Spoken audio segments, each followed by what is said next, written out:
Bismillahirrahmanirrahim. Assalamualaikum warahmatullahi wabarakatuh. Berita Al-Hijrah 28 Jamadil Akhir 31 Januari bersama saya Ardi Herman Marzi dan berikut tajuk utama malam ini. Puting beliung bersaiz kecil tetapi kuat. Juga hilang 5 hari ditemui di atas buaian dalam hutan.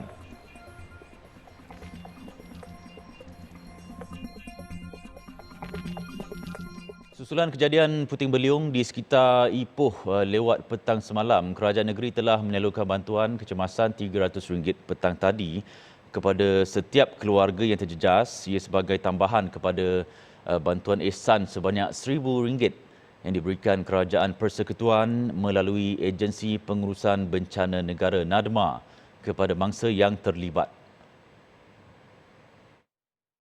Menteri Besar Perak Datuk Seri Saarani Muhammad berkata, bantuan ini akan digunakan untuk membeli kepingan zinc agar kerja-kerja menggantikan atap rumah yang rosak dapat dilakukan segera. Kita nak kena selesaikan dengan segera bumbung mereka yang tercabut ataupun bilangan zinc yang telah diterbangkan angin. Dibimbangi jika ada hujan turun, maka air hujan akan memberi kerosakan yang lebih teruk ke dalam kawasan rumah tersebut. Jadi kita sedang mencuba sedaya upaya untuk menyelesaikan masalah ini. Maka pada hari ini, Kerajaan Negeri seperti biasa kita akan bagi dulu wang ihsan RM300 kepada setiap rumah yang terlibat. Menurut Datuk Seri Saarani, bantuan segera itu melibatkan peruntukan keseluruhan sebanyak RM65,000 yang akan dibayar melalui pejabat daerah. Katanya Kerajaan Negeri juga telah mengenal pasti kontraktor yang akan dilantik untuk membaiki kerosakan atap rumah dengan segera, memandangkan esok dan Rabu merupakan cuti umum Tahun Baru Cina. Saarani berkata demikian kepada media selepas meninjau kawasan yang terjejas ribut di kampung Desa Seri Cepor, Klebang di Ipoh pagi tadi. Petang semalam, 4 kampung di sekitar Ipoh terjejas teruk ekoran kejadian puting beliung yang berlaku antara jam 6 hingga 6.30 petang. Sebanyak 219 buah rumah terjejas, iaitu 30 rumah di Desa Seri Cepor, 49 rumah di Kampung Tawas dan Kampung Tasik Damai, 30 rumah di Klebang dan 110 rumah di Taman Desa Impian. Bencana itu bagaimanapun tidak melibatkan kemalangan jiwa, namun banyak pokok tumbang yang menghalang jalan utama dan menghempap bahagian rumah penduduk. Dalam pada itu, Jabatan Meteorologi Malaysia atau MAT Malaysia memaklumkan kejadian ribut petir beserta hujan lebat dan angin kencang di daerah Kinta, Perak petang semalam berpunca daripada pembentukan awan ribut petir yang bersaiz sangat kecil tetapi kuat.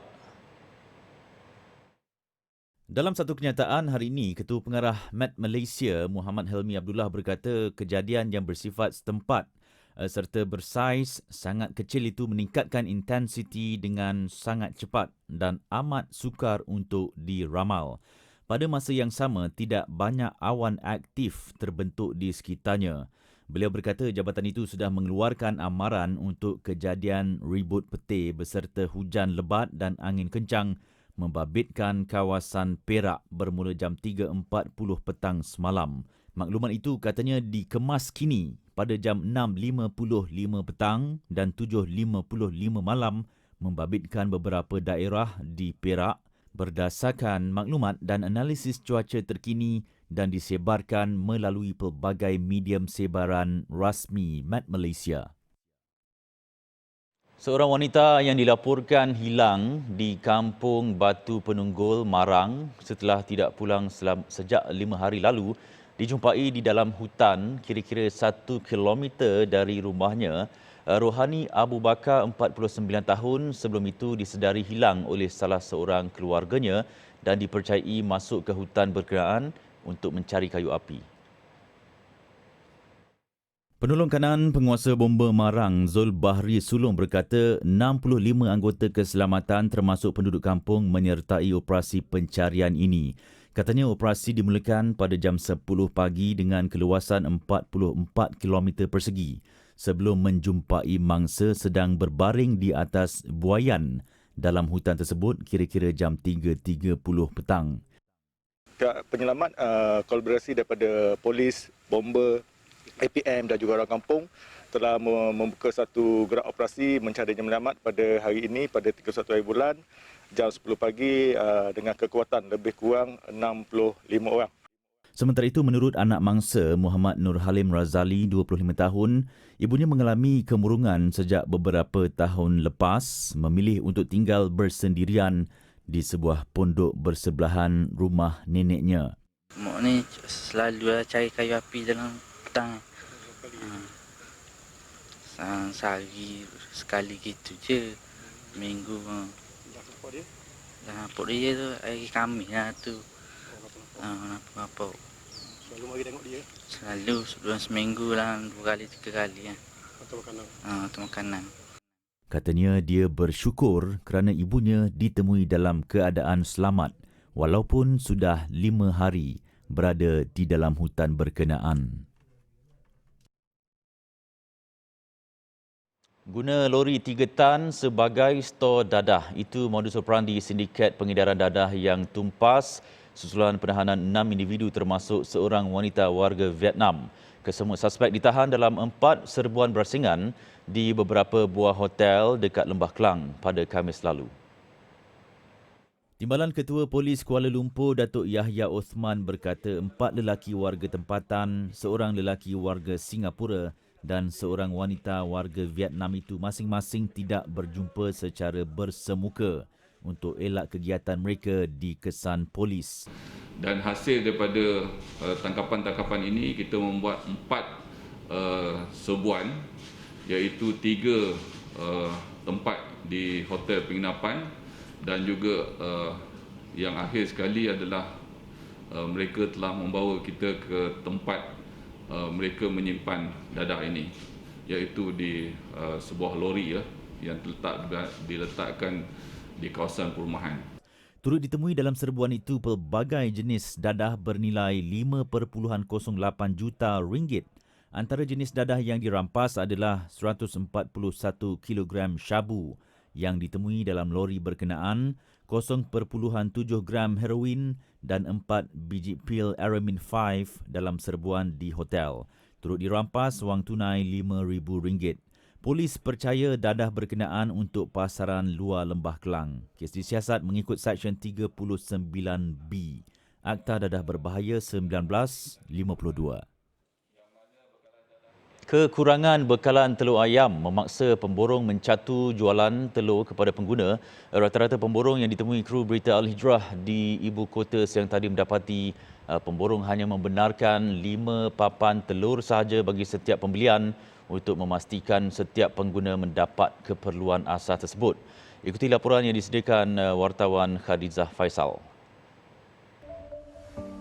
Penyelia kedai perniagaan Wahsing Sendiran Berhad Muhammad Azrin Murhalim mengakui mereka terpaksa mencatu jualan telur ayam berikutan stok yang diterima daripada pembekal semakin berkurang, iaitu sekitar 2,000 biji sehari, berbeza dengan sebelum ini iaitu boleh mencecah sehingga 5,000 biji telur ayam pelbagai grade setiap hari. Boleh dikatakan tak cukup lah, sebab semua branch kita ada 14 branch, semua branch memang tak cukup. Kita kena hadkan limit penjualan telur lah. Atau customer boleh beli 5 grade saja. Paling banyak pun 2,000 sajalah satu hari saja. Dalam seminggu pun dalam 2 lori. Biasanya dalam seminggu boleh 4 lori lah. Tambahnya, 2 hari lepas mereka terpaksa berdepan dengan situasi kehabisan bekalan telur sepenuhnya bermula dari 1 tengah hari sehingga 6 petang. Rata-rata pemborong berkata pembekal menjelaskan bahawa faktor cuaca, banjir, harga makanan ayam meningkat dan musim perayaan antara punca bekalan telur tidak mencukupi. Sementara itu, pengurus Ghafar Enterprise Ashraf Abdul Manaf berkata dia akui berlaku kenaikan harga telur ayam memandangkan pembekal turut menaikkan harga ke atas mereka. Kenaikan harga pun ada jugalah, sekitar dalam 2 minggu ni lah. Ada kenaikan sedikit harga. Jadi kita pun tak boleh nak jual lebih, tak boleh nak jual murah sangat. Semua pemurah ada juga, beza 20 sen, 30 sen lah. Situasi bekalan telur ayam yang tidak menentu turut menimbulkan kebimbangan peniaga kedai makan, lebih-lebih lagi apabila berlaku kenaikan harga telur ayam sekaligus menjejaskan pendapatan perniagaan. Biasa telur kita beli RM10, 11, ini sampai 12, 13. Harap minta tolonglah kalau boleh telur ni sentiasa ada lah. Jadi ke mana telur yang begitu sangat tak ada? Apa masalah dia telur tak ada? Atau kita sorok ke, simpan ke, macam mana? Itu yang kita nak tahu je lah. Berdasarkan tinjauan, harga jualan borong bagi sepapan telur ayam bagi grade A boleh mencecah sehingga RM12.90 sepapan, manakala RM10.80 bagi grade E. Pemborong telur ayam di sini mengakui mereka terpaksa mencatur bekalan telur ayam kepada pengguna sebanyak 5 tray sahaja bagi memastikan setiap pengguna memiliki telur ayam setiap hari. Namun timbul kebimbangan dan persoalan di kalangan pengguna khususnya peniaga mengenai sejauh mana kebenaran punca bekalan telur ayam ini terputus akibat daripada banjir, cuaca, kenaikan harga makanan ayam dan sebagainya, dan sampai bila isu seumpama ini berlarutan. Hadiza Faisal melaporkan untuk Berita Al-Hijrah. Dalam pada itu, Perdana Menteri Datuk Seri Ismail Sabri Yaakob hari ini mengumumkan harga maksimum runcit bagi ayam standard dikurangkan 20 sen daripada harga siling yang ditetapkan sekarang menjadi RM8.90, manakala harga telur ayam semua grade kekal seperti harga kawalan skim harga maksimum keluarga Malaysia SHMKM semasa. Dalam satu kenyataan media hari ini, Perdana Menteri memaklumkan pelaksanaan kedua-dua harga ini akan bermula 5 Februari sehingga 5 Jun 2022. Kerajaan juga akan memberikan subsidi bagi memastikan harga barangan dapat dikawal seperti SHMKM. Perincian subsidi ini akan dilakukan oleh pasukan khas mengenai kos sara hidup negara yang akan diketuai Kementerian Pertanian dan Industri Makanan serta beberapa kementerian, wakil syarikat berkaitan kerajaan GLC dan Persatuan Pengguna sehingga harga kembali stabil. Perdana Menteri memaklumkan demikian dalam kenyataan selepas mesyuarat khas Majlis Tindakan Sara Hidup Negara atau NACCOL mengenai industri pengeluaran makanan yang membincangkan isu bekalan dan pengeluaran makanan, terutama bagi ayam dan telur ayam hari ini. Berehat seketika selepas ini, pembuangan sampah secara haram berleluasa.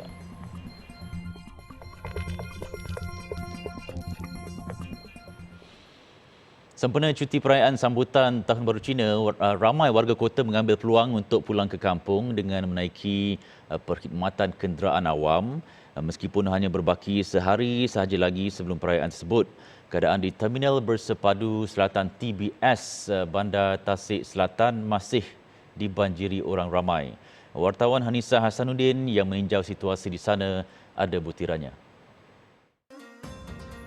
Suasana di TBS yang tadi kelihatan masih terkawal dan tidak begitu sesak seperti Sabtu lepas. Namun orang ramai masih perlu beratur panjang di kesemua kaunter tiket yang disediakan. Tinjauan Berita Al-Hijrah tadi mendapati ada penumpang bas yang mula beratur di kaunter tiket sejak jam 10 pagi untuk membeli tiket menuju ke destinasi pilihan. Walau bagaimanapun, mereka tidak perlu lama menunggu kerana bilangan penumpang yang ingin membeli tiket tidak terlalu ramai. Sementara itu, kru Berita Al-Hijrah sempat menemu bual beberapa orang awam yang berada di situ. Ada di antara mereka yang mengakui mereka mengambil peluang pulang ke kampung kali ini kerana takut sekiranya negara terpaksa melaksanakan perintah kawalan pergerakan sekali lagi susulan kes COVID-19 semakin meningkat. Kami sebenarnya dari Ceras nak balik Johor, dia Kedah, saya nak balik Kedah. Jadi kita orang ni cuti sebenarnya Tahun Baru Cina lah. Kita orang pun tak ada kelas, so kita orang balik kampung lah, cuti seminggu ni. So adakah masa ini untuk orang kata preparation, takut nanti raya dah tak boleh balik? Takut tak boleh balik. Selain pulang ke kampung halaman, ada juga yang berkesempatan untuk melancong bersama rakan ketika musim perayaan ini. Nak pergi holiday dengan kawan lah. Rencana kita plan nak pergi Genting dengan kawan semua lah.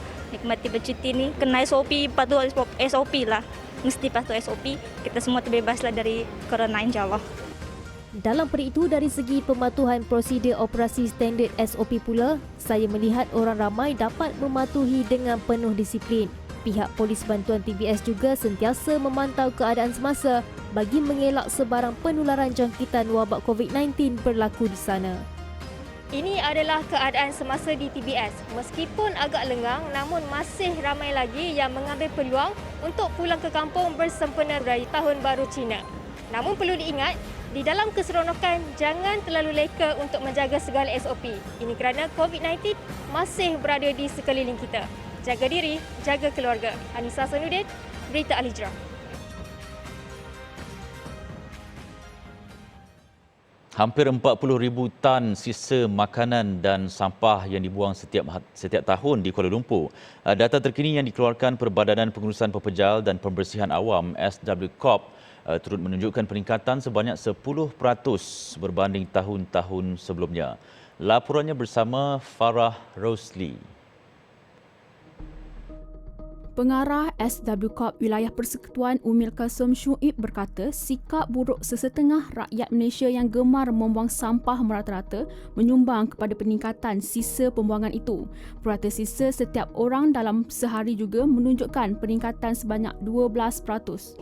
Banyaknya plastik dibuang, botol-botol air dibuang. Contohnya orang buang tepi jalan. Ya, orang buang dekat padang, orang buang dekat jalan raya, dekat longkang. Kita ni manusia memang suka buang agaknya.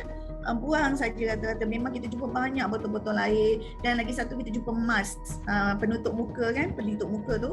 Banyak sangat orang buang sambil naik motor buang, naik kereta buang, jalan-jalan buang. Banyak sampah-sampah tersebut. Jelasnya lagi, ketika kerja-kerja pembersihan, mereka mendapati kebanyakan sampah yang dibuang merata-rata tempat ini akan masuk ke dalam longkang dan akan menyebabkan berlakunya banjir kilat. Sekiranya hujan lebat berterusan selama 3 hari berturut-turut. Banyaknya yang tersangkut dalam longkang macam semasa kami buat kerja-kerja pembersihan dan bila buat program juga, contohnya masa buat Plogging Warrior, dan masa buat Plogging Warrior tu adalah untuk membuat kutipan di tepi-tepi jalan raya utama, dan memang kita buka lah, kita akan tengok dalam longkang-longkang yang tepi tu banyak sampah-sampah yang dibuang, plastik-plastik yang dibuang tu akan masuk ke longkang. Jadi kita akan tarik keluar. Dan perkara-perkara ni kalau diteruskan, kita tak ubah sikap kita, dia akan menyebabkan lagi teruklah kalau bencana banjir berlaku. Untuk mendapatkan gambaran dengan lebih jelas, saya sempat meninjau kawasan di sekitar kawasan ibu kota. Saya mendapati kebanyakan tempat yang menjadi tumpuan mereka yang tidak bertanggungjawab ini antaranya di bahu jalan, di longkang dan kawasan letak kenderaan. Selain itu, semasa tinjauan dilakukan, saya mendapati terdapat juga kawasan-kawasan yang dijadikan tempat pembuangan sampah secara haram. Salah satunya adalah di sekitar jalan masuk ke Tokong Pak Shin, Pintasan Segambut. Saya sempat berbual bersama seorang pemilik kilang di sekitar kawasan itu. Menurut beliau, sebelum ini kawasan itu merupakan tapak pembangunan yang sudah lama tidak digunakan lagi. Setelah dirobohkan, kawasan tersebut telah menjadi pusat utama buat mereka untuk membuang sampah secara haram. Tapi sini semua roamnya buang sini. Memang tempat pembuangan sampah ke bukan sebenarnya? Tak. Ini semua berapa buang sini. Saya ingat. Maknanya sebelum ni memang bukan tempat pembuangan sampah. Tak. Ini 2 bulan saja orang buang sini. Dalam pada itu, orang awam yang ditemui memberitahu terdapat banyak lagi kawasan pembuangan sampah secara haram di kawasan terbabit. Tadi saya masuk sini 11 lebih belum ada ini sofa punya. Tapi sekarang saya keluar balik sini 2 setengah lebih. Ada orang buang sofa sama itu kabinet sini. Ini bukan buang sampah punya tempat. Lagi high tension bawah sini pun ada. Dalam sikit lagi pun ada. Macam mana saya pun tak tahu. Ini saya ingat ada 2 minggu lebih lah. 2 minggu lebih atau 1 bulan lebih lah. Seperti yang anda dapat lihat, di belakang saya merupakan tempat pembuangan sampah secara haram. Oleh itu, apabila hujan lebat akan menjadi punca longkang tersumbat. Masyarakat maupun pihak berkuasa tidak seharusnya menunding jari antara satu sama lain, malah berganding bahu untuk menyelesaikan isu ini. Farah Rosli, Berita Al Hijrah. Majlis bacaan Yasin dan solat hajat khas selepas solat maghrib secara serentak di seluruh masjid, surau Jumaat dan surau di wilayah-wilayah persekutuan. Itu antara program yang dirancang Jabatan Agama Islam Wilayah Persekutuan Jawi sempena sambutan Hari Wilayah Persekutuan esok.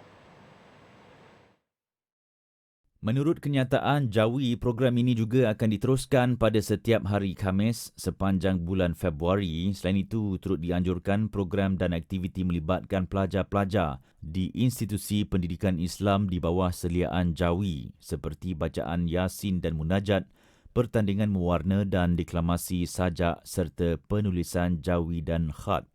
Turut dianjurkan Forum Ehwal Islam Khas pada 10 Februari 2022 selepas solat Maghrib di Masjid Wilayah Persekutuan dengan tajuk Islam Dihayati, Wilayah Persekutuan Diberkati.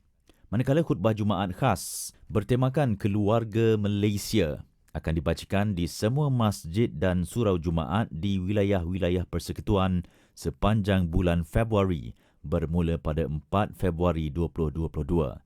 Jawi mengalu-alukan penyertaan umat Islam terutama di wilayah-wilayah persekutuan dalam semua program yang dianjurkan selaras dengan norma baru.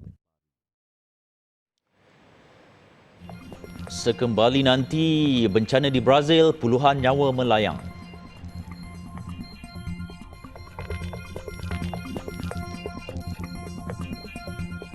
Hujan lebat di Brazil sejak Jumaat mengorbankan sekurang-kurangnya 61 nyawa termasuk 18 kanak-kanak.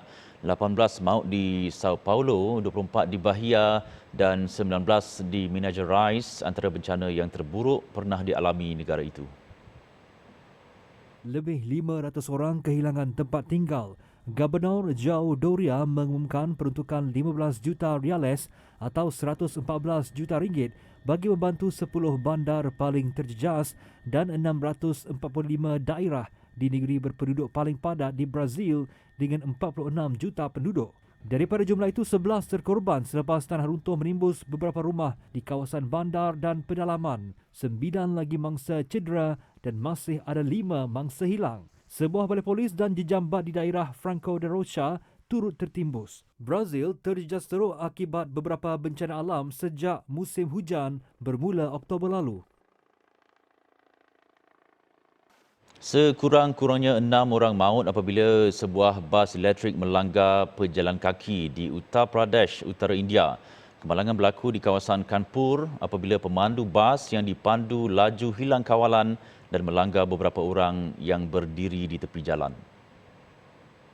Selepas melanggar orang ramai yang berdiri di tepi jalan, bas itu meluncur melalui pondok lalu lintas dan berhenti selepas melanggar sebuah lori. 12 lagi mangsa turut cedera. 3 kereta dan banyak motosikal rosak dalam kemalangan itu. Kemalangan dipercayai berpunca daripada kegagalan brek bas berfungsi. Pihak berkuasa Thailand bertungkus lumus menyelamatkan batu karang daripada musnah akibat tumpahan minyak yang sudah hanyut ke lebih banyak kawasan pantai Koh Samet. Jika tumpahan minyak itu sampai ke kawasan terbabit, ia akan menjejaskan pantai dan menyebabkan kerosakan teruk pada batu karang di kawasan air cetek. Pasukan penyelamat bertungkus lumus bekerja dengan masa bagi mengelak tumpahan minyak itu daripada sampai ke pantai Ao Prau, sebuah teluk kecil di Koh Samet yang juga adalah pulau peranginan yang popular. Tumpahan minyak itu berlaku akibat kebocoran pada saluran paip milik Star Petroleum Refining Public Company Limited. Ia dibawa arus ke pantai pada Jumaat mencemarkan pesisir pantai untuk jarak lebih 2 kilometer. Dianggarkan kira-kira 50,000 liter minyak mentah bocor daripada saluran paip itu, kira-kira 20 km ke tenggara Thailand. Pantai Meramfeng di wilayah Rayong diisytiharkan kawasan bencana selepas tumpahan minyak hanyut ke pantai itu pada Jumaat lalu. Imej satelit daripada Agensi Pembangunan Teknologi Geoinformatik dan Angkasa Thailand menunjukkan tumpukan minyak sudah merebak ke kawasan seluas 67 km. Tahun 2022, kerajaan akan memberi fokus kepada keperluan perumahan generasi muda keluarga Malaysia. Smart Safe City akan diperkenalkan secara berperingkat bermula di bandar-bandar utama seluruh negara.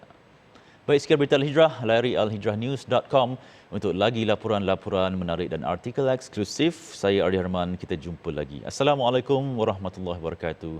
Selamat malam.